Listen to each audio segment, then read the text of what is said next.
아, 어서 오세요. 일찍 올라다가 생각보다 어려워가지고 오늘 경기도 없는데 생각보다 어려워서 좀 천천히 왔습니다. 주력 부주력은 나와 있고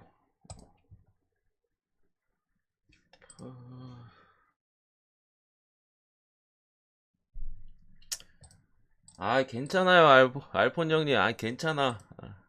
괜찮아요 알폰 형님. 가정도 있으신데 어 애기들도 있으시죠 알폰 형님. 애기들 맛있는 거나 사주십시오. 저 괜찮습니다.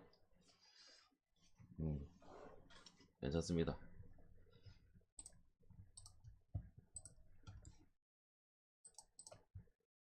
알폰 형님이 잘 골라가신 거죠. 잘 골라가셨으니까 제가 올킬을 했다 이러면은 뭐 받을 수도 있겠습니다만. 수루 복자 형님 어느 분이시지? 유튜브 닉네임이 어떻게 되시지? 반갑습니다. 진짜 괜찮아요 알폰 형님. 진짜 괜찮습니다. 이제 그런 멘트 하나하나에 또 이게 있기 때문에. 순둥 형님 어서 오시고. 진짜 괜찮아요. 진짜 마음만 받을게. 제 일이에요. 제 일을 잘한 건데요 뭐. 오늘 경기 별로 없어요. 오늘 경기 4경기. 현이님이시구나. 어서 오십시오. 4경기밖에 없는데 갈만한 것 같기는 해요. 레명님도 어서 오시고. 나는 어제 여러분들도 아마 생각보다 좀 아쉬우신 분들이 많았을 수도 있어요. 주력밖에 못 먹어서 승부 올려서 가긴 했는데 주력밖에 못 먹었어. 또 뭐 득보긴 했죠. 제 기준으로는 이제 2연승 한 것만치 먹었어요. 생각보다는 좀 많이 못 먹었는데 왜냐면 너무 잘 맞아가지고 부주력 고배당 다 한폴락에다가 이게 또 별점 한 개는 제 멤버십이나 뭐 후원하신 분도 아시겠지만 제가 안 가요. 위험한 경기 약간 표시해드리는 느낌도 어떻게 보면 조금 있고 글라드바도 어제 위험하다 했고 막 별점 한 개 빼면 적중률이 거의 90%야. 계산해봤거든. 87.5%, 87.5%인가? 별점 2개랑 3개짜리? 근데 한 박스밖에 못 먹었어 주력밖에. 이게 아쉬워 이게. 먹어서 원래 승부 가서 먹었으면은 뭐 무조건 좋아야 됐는데 좀 아쉬움이 좀 더 하는. 적중률이 그냥 말도 안 됐거든요. 진짜 2개 이상짜리가 이보다 잘 맞추기 힘들 정도였는데 진짜로 상당히 아쉽죠. 원래 70%만 돼도 진짜 잘 맞추는 거거든 적중률. 70%만 돼도 안정적으로 이제 득을 볼 수 있는 적중률인데 거의 90%를 맞춰놓고 이게 어떻게 하나하나씩 두 개 틀렸는데 그게 하나하나씩 들어가 있네. 조합이 아쉬웠다. 이상하게 퇴장당한 팀들이 다 이기더라고. 그게 아니었다면은 부주려고 먹었을 텐데. 오늘 조합 일단은 좀 신경 쓰긴 했어요. 신경 써서 짜긴 했는데 경기 수가 적으니까 뭐 그런 부분은 있어요. 이게 여러분들도 제 분석 듣고 좀 촉이 왔나? 생각보다 부주력이나 고배당에 힘을 좀 많이 쓰셨더라고. 저 자신 있긴 했어요. 진짜 올킬 하려고 오긴 했는데 어제. 그래도 주력에 더 많이 가긴 해야 돼요. 당연히 주력이 제일 중요하니까. 저는 보통 8대2 정도로 갑니다. 부주력. 부주력을 막 2개인 날은 부주력을 이제 2를 쪼개가지고 이렇게 가고. 쭈니 형님 어서 오십시오. 오늘 괜춘해.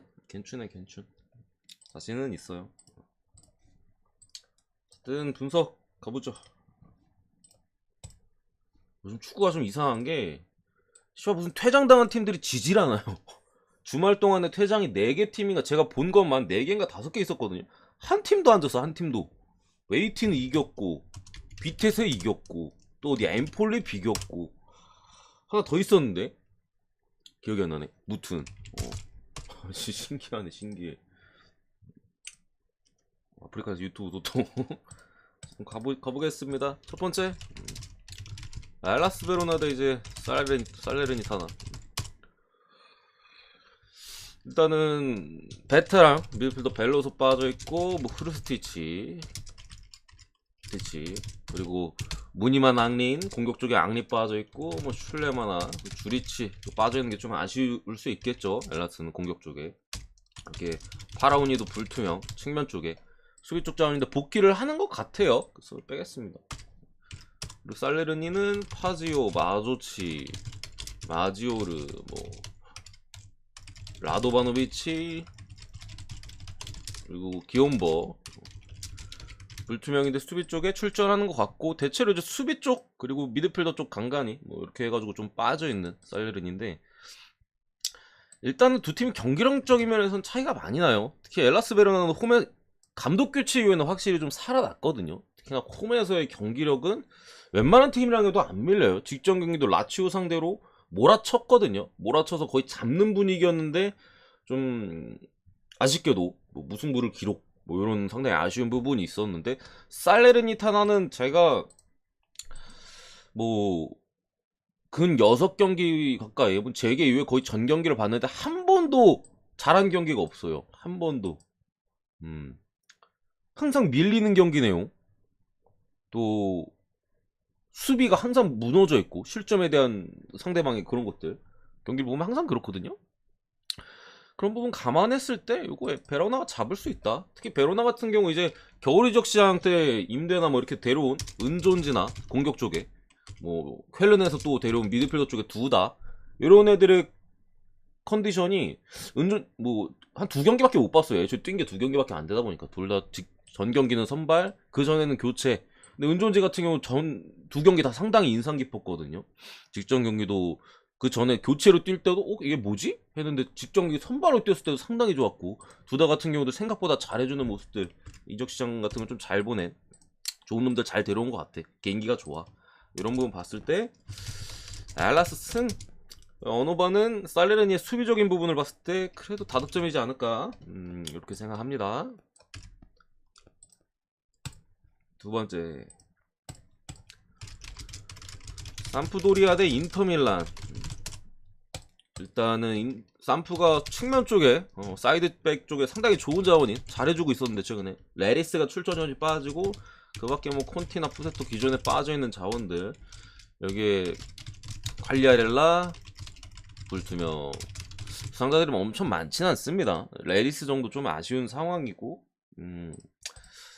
보자.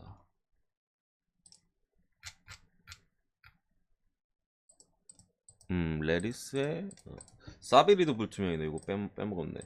미드필더 쪽에 또 핵심 중에 한 명인 사비리 불투명 떠있고 인터는 거의 풀입니다. 인터는 부상자가 호아킨 코리아 말고는 없어요. 공격 쪽에 코리아 말고는 없는데 이 경기가 한 2주 전에 2주 전에 붙었으면 그냥 눈 감고 인터밀란 승인데 삼프도리아가 직전 경기 몬차전을 봤을 때는 경기력이 이게 좀 반등을 한 부분이 분명히 결과만 놓고 말하는 게 아니라 경기력이 그때 당시에 그러니까 삼프의 원래 삼프 공격력이 아예 없거든요. 공격이 안 되는 팀인데 직전 경기 몬차전은 보신 분들은 뭐 아시겠지만 생각보다 삼프가 공격이 잘 됐어요.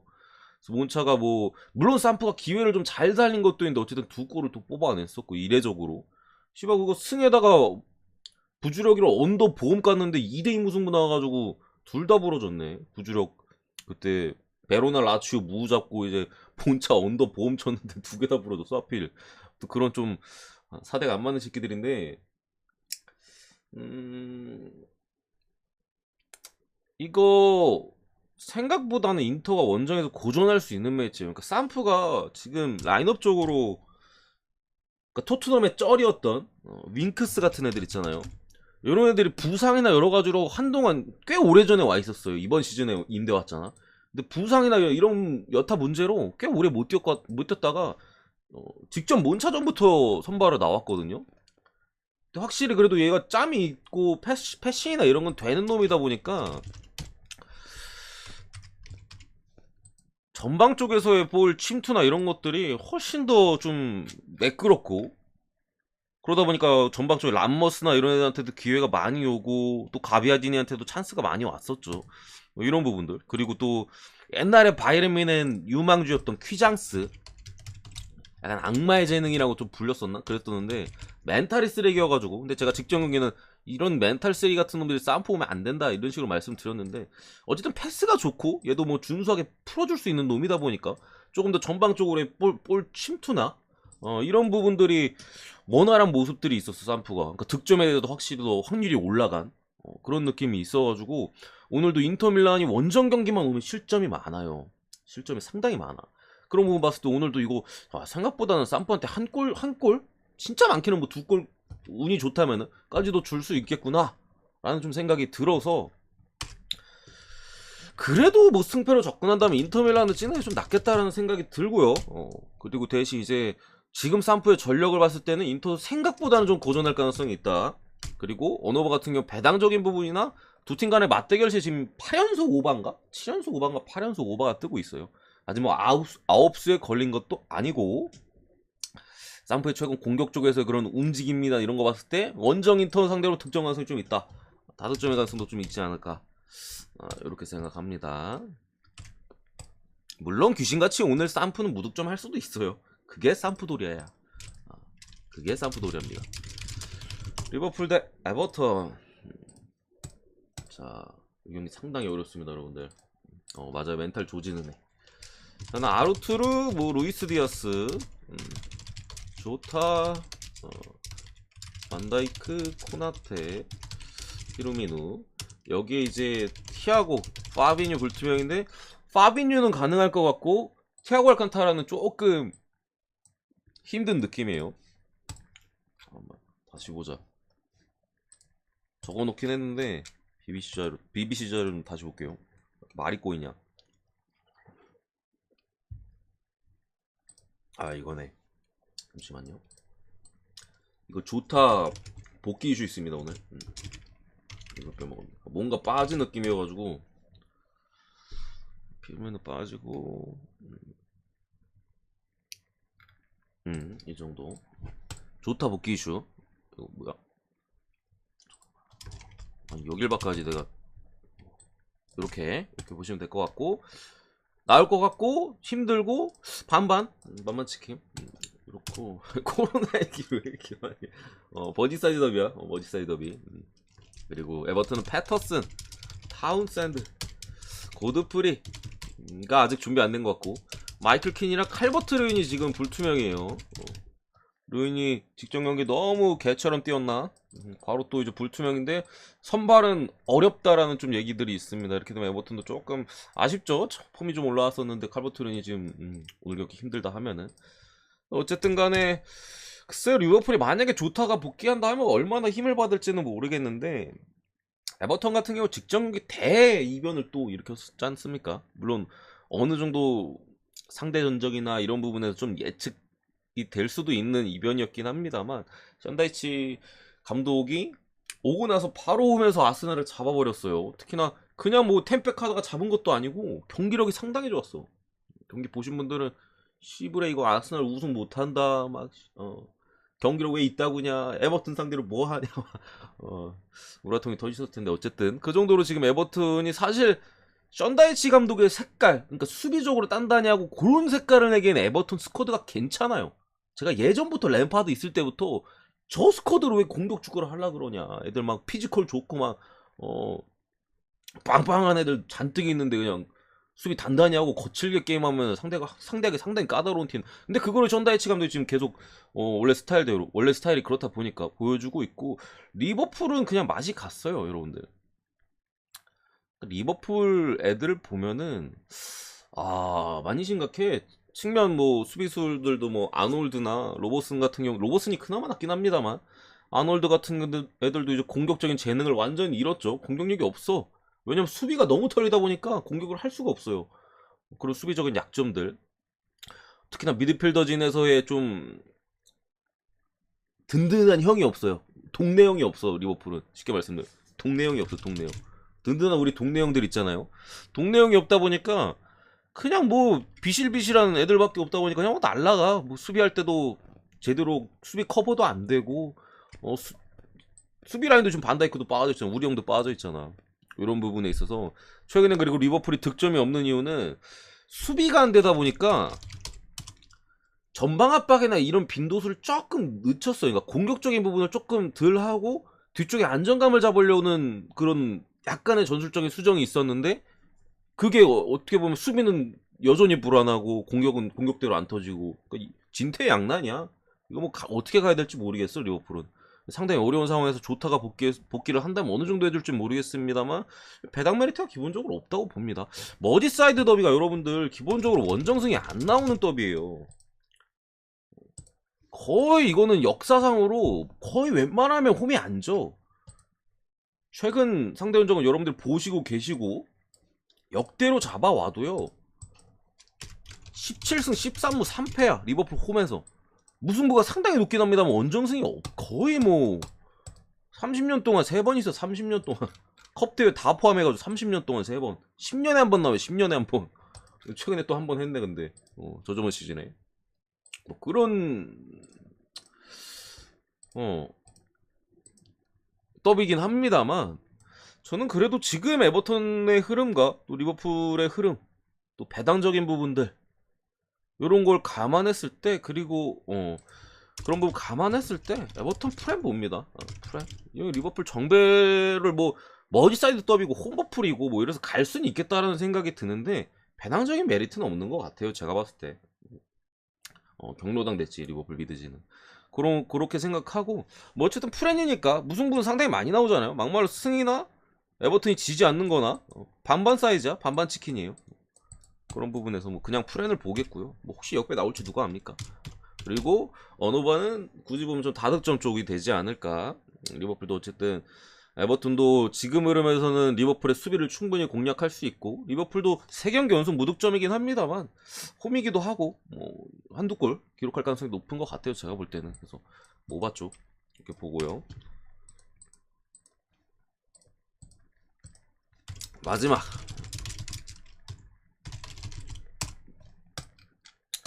에스파뇰 대 소시에다드. 소시에다드는 제가 직전 경기 조심하라고 말씀드렸죠. 파이돌리드 가지 말라 했잖아. 배당 매트 개쓰레기다. 말도 안 된다 이 배당은 진짜로. 가지 말라 했죠. 터졌죠. 직전 경기에 뭐 바이돌리드 상대로 홈에서도 승리를 하지 못했던 소시에다드인데 일단 에스파뇰 이번 겨울에 데려온 피에르 가브리엘 출전 정지 빠졌고 호셀루가 오늘 빠집니다. 호셀루가 페드로사 뭐 KD 바레 브레이스웨이트도 불투명인 것 같은데 물론 출전이 가능한 것 같긴 한데 약간은 몸 상태가 100은 아니다. 그 정도 불투명이라서 출전은 가능해 보입니다. 그러니까 공격 쪽에 기본적으로 이번 시즌 10골 이상을 기록하고 있는 호셀루가 빠지고요. 바르셀로나에서 임대인가 영입인가 해가지고 또 부활의 날갯짓을 또 피고 있는 브레이스웨이트가 오늘 또 몸 상태가 100%가 아니라는 점. 저는 에스파뇰이 얘네 둘 있었으면 이거 프렘 봤을 것 같아. 얘네 둘 있었으면 지지는 않을 것이다. 지금의 소시에다드 상대로 충분히 비빌만한 여지가 있다 라고 봤을 텐데 호셀룬 빠지고 얘도 100% 컨디션이 아니라면은 에스파뇰이 홈에서 상당히 강하긴 합니다만 득점에 대한 기대가 크게 높아 보이진 않다. 그러니까 무는 캘 수 있어도 이기는 데까지 좀 어렵지 않을까 싶고 소시에다드는 고르사벨 그리고 뭐 알리초 엘스톤도 뭐 이런 수비나 알리초는 전방 그리고 사디크 여전히 빠졌고 다비드 실바는 여전히 빠져 있어요. 대신 미켈 메리노는 복귀 이슈 있습니다. 바레메치아도 뭐 물론 불투명입니다. 얘가 중요하지. 결국 소시에다드에서 볼 좀 찬다 하는 놈들이 둘이거든요. 얘랑 뭐 삼선 쪽의 자원도 상당히 좋긴 합니다만 어쨌든 지금 수비 쪽에 상당히 좀 많은 선수들이 빠져 있기 때문에 직전 경기도 그 누구야? 걔 이름이 뭐였지? 삼선에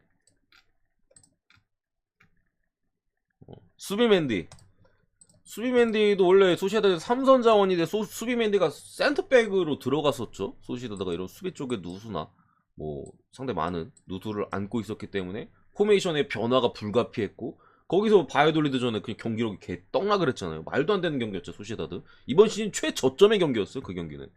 어쨌든 메리노가 복귀하긴 합니다만 일단 뭐 복귀 전에다가 실바가 빠져있는 부분을 봤을 때 소시도 확실하게 믿을만한 느낌은 없을 것이다.